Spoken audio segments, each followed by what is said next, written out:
Hi everyone, welcome to my channel and another blog.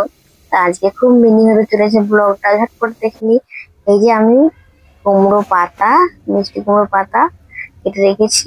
শাকটা ওল মাখা আর করলা মাখা করবো আজকে। খুব সাডেনলি মানে রেসিপিগুলো ছেড়ে দেবো, কারণ আজকে রান্না বান্না অনেকটা কম হতে চলেছে। এদিকে আমি আলু ফুলকপি ভেজে তুলে রেখেছি, আর এই যে মশলাটা আমি কষাচ্ছি, যেখানে আমি আদা নিরামিষ করছি তো, আদা, লঙ্কা আর জিরে গুঁড়ো, ধনে গুঁড়ো আর কাশ্মীরি লাল লঙ্কার গুঁড়ো অল্প দিয়ে মশলাটা কষে নিচ্ছি।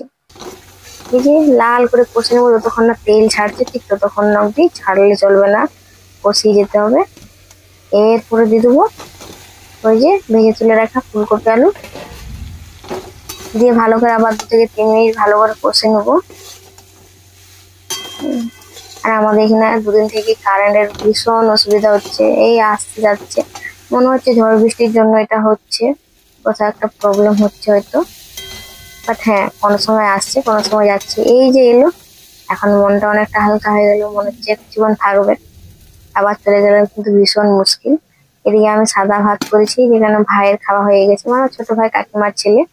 এদিকে সকালে আলু ভাজা রয়েছে, আর আমি এখন করে নিলাম এই যে আলু ফুলকপি রোস্টটা।